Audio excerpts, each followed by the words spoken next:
teman-teman semuanya, halo warganet semuanya, selamat datang kembali di channel Parkara. Di video kali ini, gue akan membagikan suatu ilmu yang sangat penting, yaitu ilmu manajemen keuangan, atau gue menyebutnya manajemen, money management. Manajemen keuangan yang gue pakai ini sangat berbeda sekali dengan manajemen keuangan yang lainnya. Gue memakai suatu metode yang sangat penting dan sangat bagus, yaitu metode 20 20 20 40. Mungkin kalian pernah tahu 20 20 ini adalah salah satu metode yang gue pakai. Apakah 20 20 20 40 itu? Gue akan menjelaskan. 20 adalah 20% keinginan.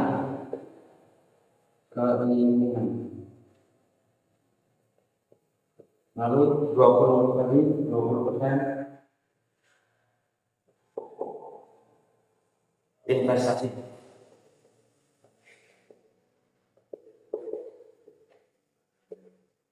Dua puluh persen lagi itu berbagi.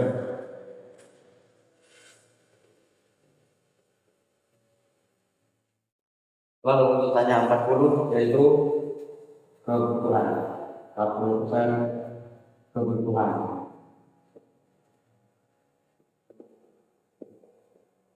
Nah ini, kalau misalnya memplek, nih 20% keinginan, 20% investasi, 20% berbagi, 40% itu kebutuhan.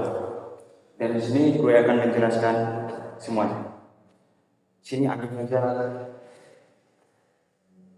yang para pekerja gaji, misalnya bagi para pekerja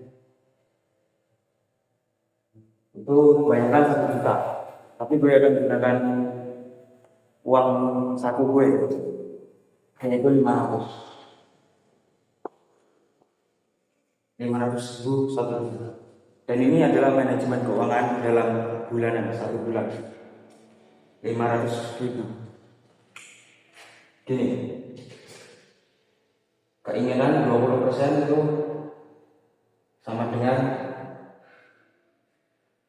100 ribu untuk keinginan. Lalu 1 bulan untuk investasi. 1 lagi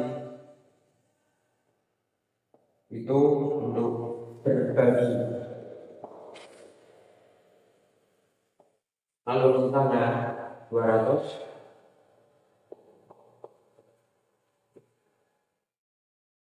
kebutuhan.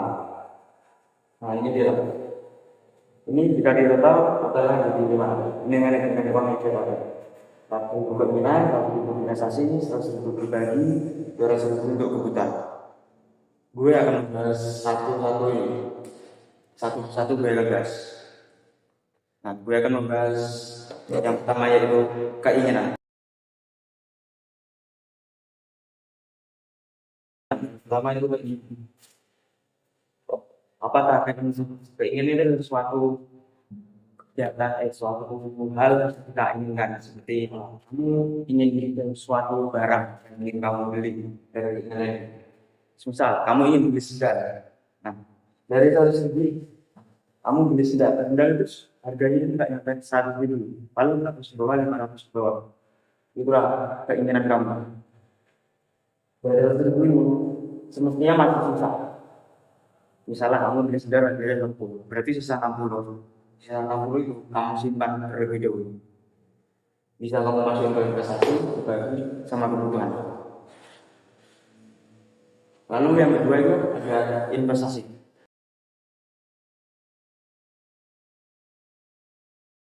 Apa itu investasi?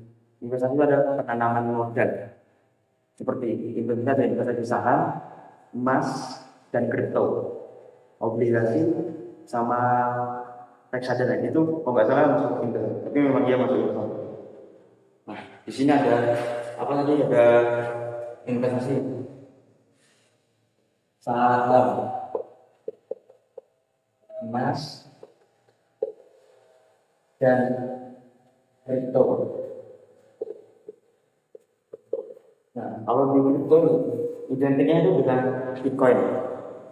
Jadi itu kita dengan BTC, tahu Bitcoin. Tapi untuk kalian ya, biasanya itu lebih baik berinvestasi emas atau kripto Bitcoin. Kalau saham itu menurut gue terlalu berat. Kenapa? Saham itu kita membeli suatu kepemilikan suatu perusahaan itu kita beli.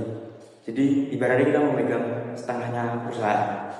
Kalau emas itu ada emas fisik sama emas digital. Kalau kripto Bitcoin itu mata uang digital. Nah, dari data yang dilihat, emas itu masuk top aset digital nomor 1 di dunia. Kalau Bitcoin itu kalau nggak salah ya nomor 5. Nah, kenapa gue saranin emas? Setiap tahun itu emas itu harganya naik. Jarang. Kalau Bitcoin itu bisa naik, bisa turun.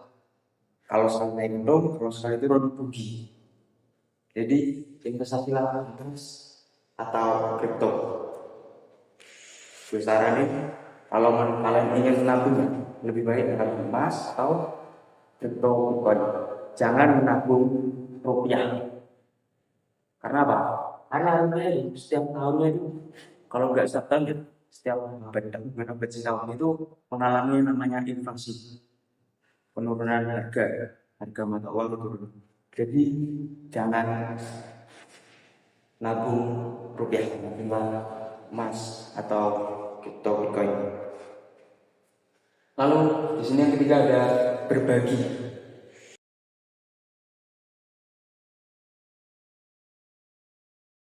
Kalian semua pasti tahu lah berbagi itu. Ya, berbagi itu membagikan suatu harta kita kepada orang yang kurang mampu atau yang membutuhkan.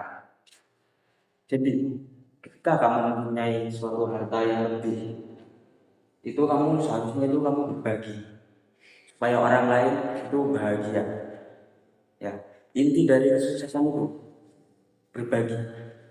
Kamu sukses, kamu jangan lupa berbagi. Lalu yang keempat ada kebutuhan. Ya, kebutuhan ini yang paling penting. Kebutuhan itu ada kebutuhan makan, kebutuhan minum, kebutuhan bayar listrik, kebutuhan bayar rumah, bayar sewa rumah. Nah itu. Terus ada lagi kebutuhan pakaian.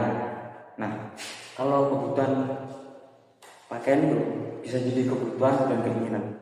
Kebutuhan barang kan menjadi keinginan, bisa jadi kebutuhan. Kenapa begitu? Misalnya ya, kamu lagi butuh baju kamu cuma satu. Nah, kamu butuh sekali baju, lalu kamu beli baju. Nah, kamu otomatis sudah punya baju. Misalnya kamu beli baju 5, jadi baju kamu ada 6. Itu udah lebih. Lalu kesan kamu besoknya itu kamu ingin membeli baju karena kamu melihat baju bagus gitu. Nah, itu sebuah keinginan, bukan kebutuhan. Karena kebutuhan kamu itu sudah cukup. Nah, inilah dia metode yang dipakai manajemen keuangan publik, yaitu 20-20-40. Bagi kalian yang kurang mengerti, bisa tanyakan ke gue di komentar. Gue mulai lagi bahas ke investasi. Kenapa investasi itu penting? Karena sekarang itu di negara kita Indonesia, rupiah itu sudah nilainya sudah turun. Jadi investasi itu penting. Karena itu ada emas dan kripto. Kalau dari peramal apa? Dari analisis investor investor saham dan investor kripto itu tahun 2030 Bitcoin akan jadi aset digital yang paling populer di dunia. Kenapa? Karena rupiah itu harganya sudah mulai down, sudah mulai turun. Jadi itu sangat penting. Oke, hanya begitu video dari saya, yaitu manajemen keuangan atau manajemen keuangan gimana. Oke, sekian video dari gue. Pesan gue hanya satu, belilah emas atau Bitcoin. Selamatkan keluarga lu dari rupiah yang terkena inflasi.